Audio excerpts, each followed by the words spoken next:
Salut les amis, aujourd'hui on se retrouve pour la 4e réaction aux vidéos de Overspace Furious Mr Moustache. Aujourd'hui on s'est attaqué à la chaîne moderne de Overspace qui s'appelle Julien, qui est son prénom, et à sa première vidéo qui est Confiture de culture, les origines de la vie, qui promet d'être assez intéressant.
Allez là, salut et bienvenue dans Confiture de culture. C'est une émission qui aura une émission. Le mec, comment il se la pète. C'est une série de vidéos qui porteront le nom de la chaîne. Et dans ces vidéos-là, on va se tutoyer. Je vais te parler directement, comme si on était en face. Et comme tu le vois, je me suis posé. Parce que j'imagine que de toute façon, toi aussi, t'es posé. Ça servait à rien qu'on reste debout tous les deux pendant 10 minutes. Mais voilà, aujourd'hui, on va parler, et dans toutes les prochaines vidéos qui arriveront, on va parler de culture en général, pas forcément de sujets scientifiques, pas forcément de choses qu'on apprend à l'école, à l'université, etc. Mais on va traiter de culture générale, parce que comme son nom l'indique, la culture c'est aussi général. Et comme ça pourra... soit tu n'apprendras rien, et à ce moment-là, je suis désolé, tu perds ton temps ici, soit tu apprendras des choses, et ce sera plutôt cool, et puis tu pourras te la péter en repas de famille ou pendant un apéro entre 2 saucisses cocktail. Donc je vais poser les bases tout de suite. Confiture de culture, ça va être une vidéo le dimanche, toutes les 2 semaines. Voilà, tout simplement. Et aujourd'hui, on va attaquer avec l'origine de la vie. C'est trop bien. Alors la vie, qu'est-ce que c'est? C'est bien marrant, quand t'es croyant, c'est le fait d'un dieu, ou de plusieurs, si t'es païen, ou polythéiste. Mais pour les gens comme moi, qui sont athées, eh bien la vie, c'est difficile à définir.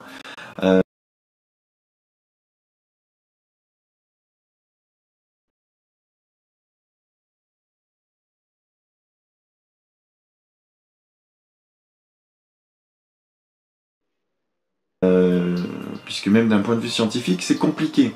Parce que quand on essaye de définir la vie, si tu tapes définition de la vie sur Google, tu vas trouver un truc comme ça. Et c'est relativement compliqué à comprendre. Quand tu es en biologie, en général, on te définit la vie non pas par une définition, comme tu la vois ici, mais par une notion, la notion d'un trépied, le trépied du vivant. Alors on parle d'un trépied. Pourquoi un trépied? Parce que tu vas avoir une barrière, un métabolisme et la reproduction. Donc ces 3 notions sont relativement simples à comprendre. Hein. La barrière, donc tu vas avoir quelque chose qui va délimiter ton organisme vivant. Un métabolisme, c'est une activité chimique au sein de ton organisme. Et la reproduction, c'est le fait d'être capable de se reproduire, d'avoir une descendance, tout simplement. Alors c'est une définition que tu dois quand même prendre à la légère, parce que si je te montre ces 2 animaux-là, qui sont des ligres et des zébranes, alors comme leur nom l'indique, sont des croisements entre des tigres et des lions, et entre des zèbres et des ânes, sont des animaux qui sont stériles.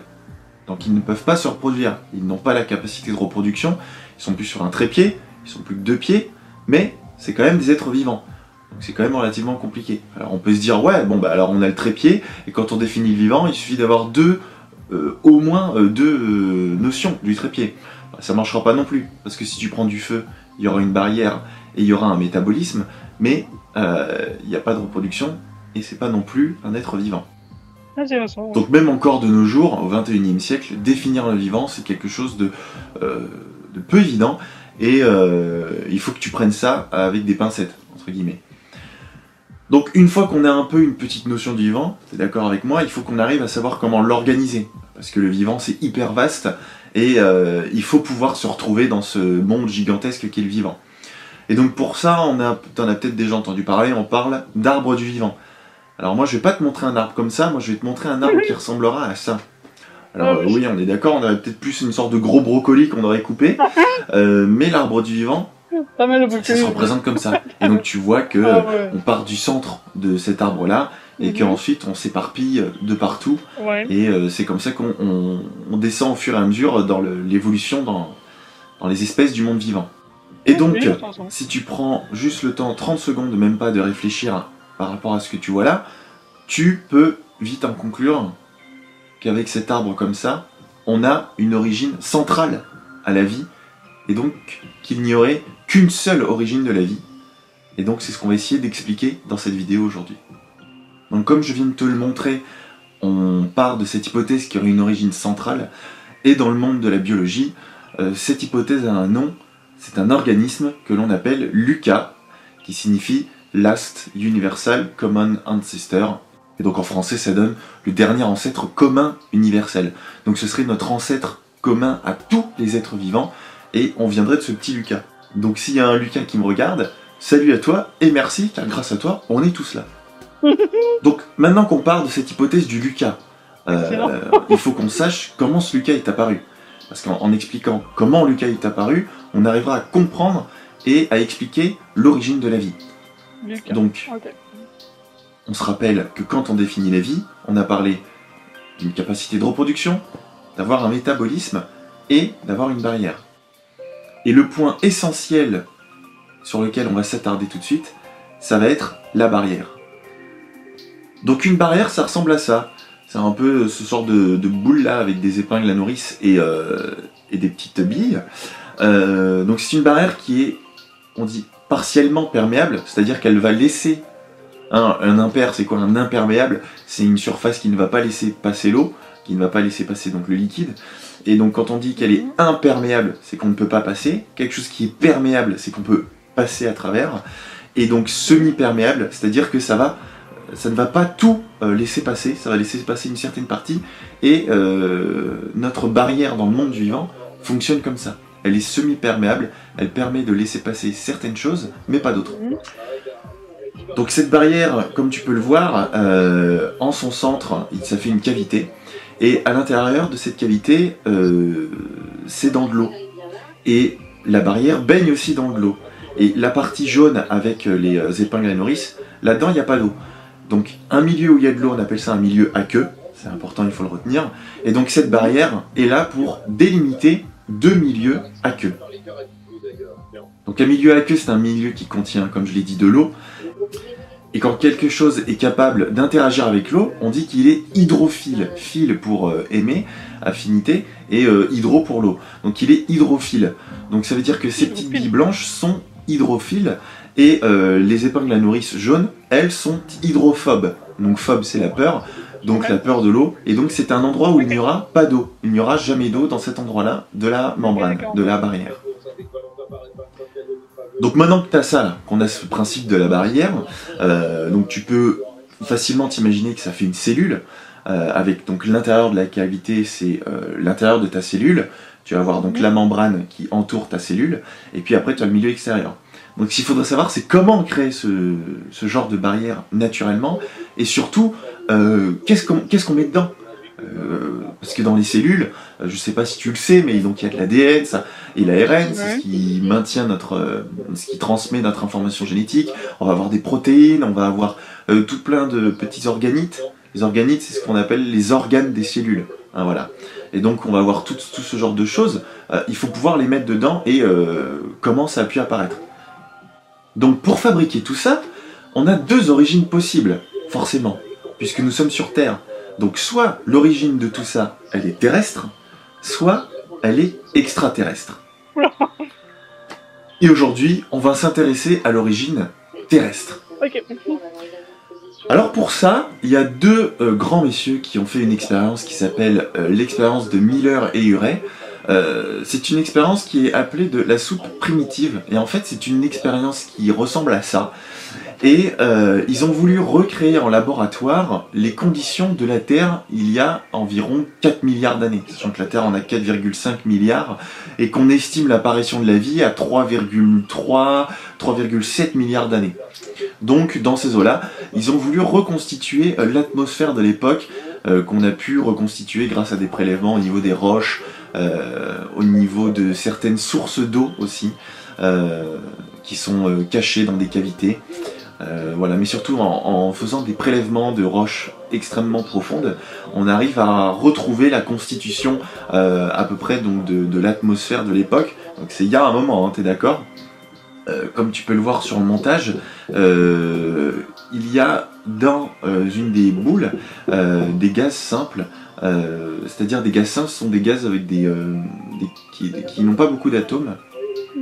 Et donc pour ça, il y a du méthane, qui est le CH4, donc c'est un atome de carbone et 4 atomes d'hydrogène. On va avoir du dihydrogène, donc 2 atomes d'hydrogène, et de l'ammoniac, donc un atome d'azote et 3 atomes d'hydrogène. Et bien sûr, il y a de l'eau, donc sous forme liquide et sous forme de vapeur, puisque je vous rappelle, de toute façon, à l'époque, il faisait tellement chaud que l'eau était forcément constamment en ébullition, donc on avait des vapeurs d'eau, puis on avait aussi de l'eau liquide. Donc on va avoir dans cette première boule tous ces gaz-là, avec 2 fiches qui vont pouvoir faire de l'électricité et qui représenteront les foudres des orages de l'époque. Donc une fois tout ça mis en place, on a aussi dans l'autre boule, de l'eau qui est chauffée afin de pouvoir créer cette vapeur d'eau et qui va venir donc se mélanger avec les gaz donc, que j'ai cités précédemment. Et il faut savoir que pour que des molécules puissent réagir, elles ont besoin d'énergie. Et c'est justement cette foudre qui va apporter l'énergie nécessaire aux molécules de pouvoir réagir entre elles. Et donc on a juste ces petites molécules, ces gaz extrêmement simples, qui sont constitués seulement de 2 atomes différents à chaque fois. En tout, on va avoir une soupe. On va appeler ça comme une sorte de soupe, hein.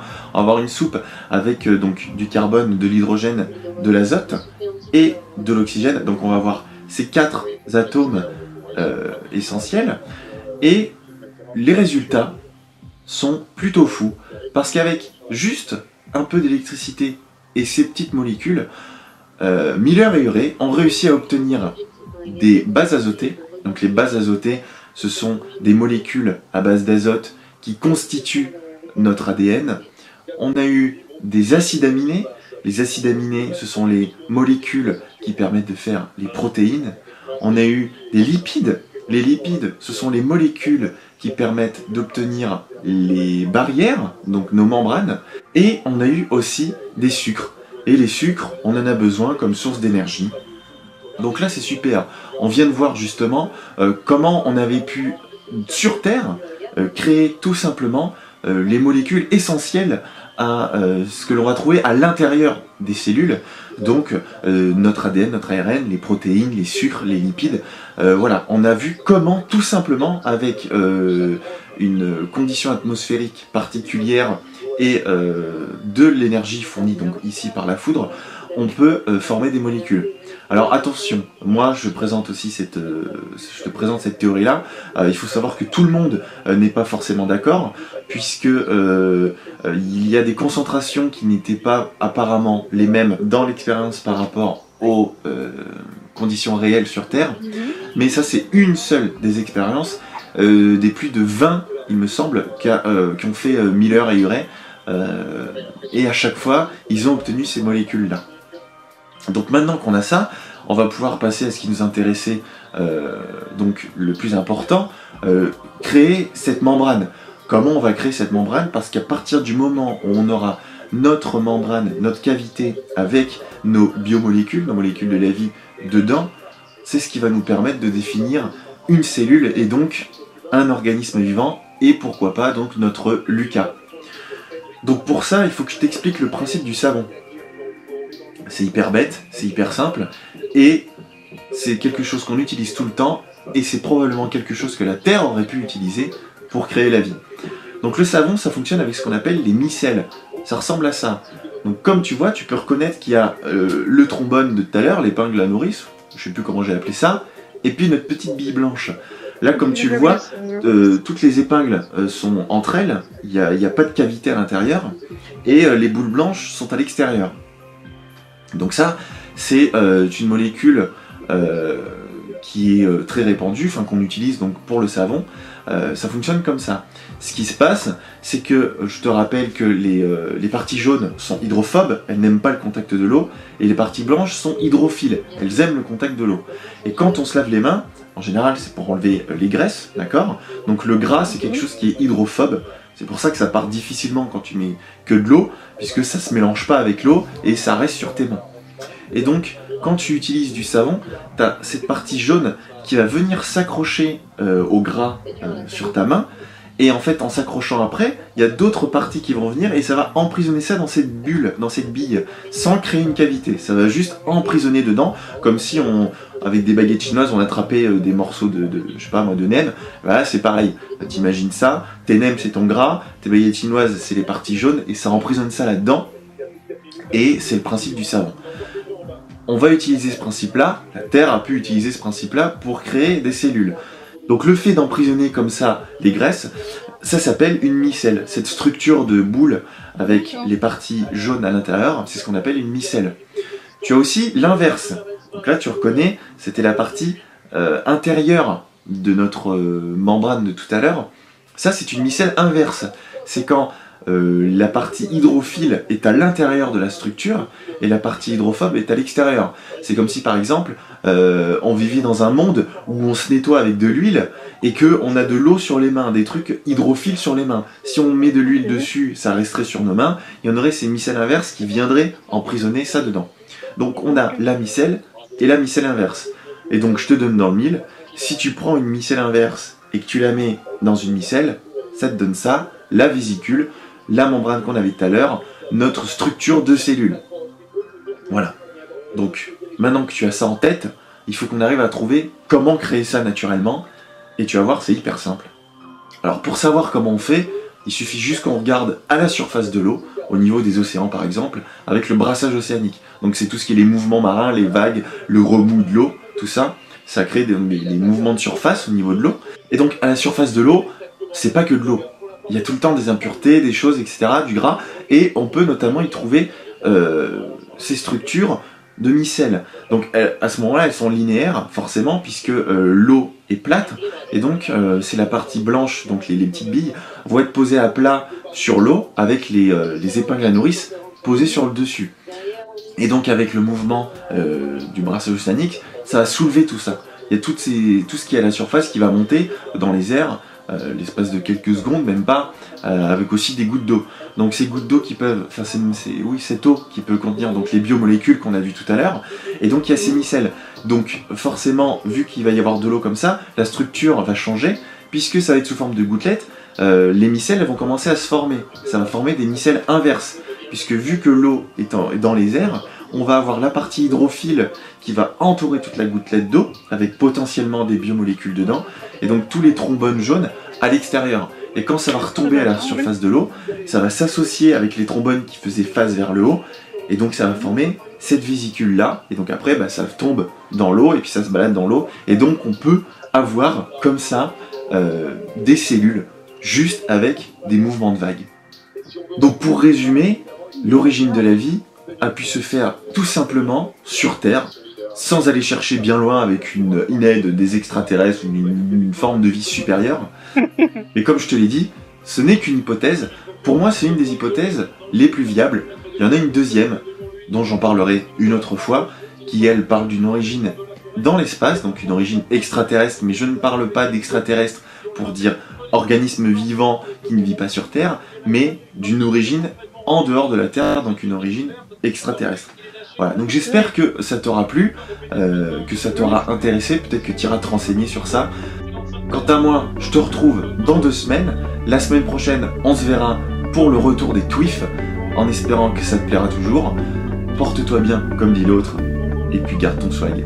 Allez, salut! De la part de la Bismarck, pour son leader, hein, ce poussé, on lui Et bah, c'était raccourci sa vidéo. Raccourci sa vidéo. C'était hyper intéressant, ouais. C'est vraiment dommage qu'il y ait arrêté le content, mais ça doit être il y a 10 ans maintenant. Il y a que Passion Fécond qui fait ces vidéos comme ça. Et en vrai, ces vidéos comme ça m'inspire à faire des vidéos réactions avec Passion Fécond. Donc merci d'avoir suivi cette vidéo. La prochaine vidéo, ce sera Mystère Moustache. Et bon, voilà.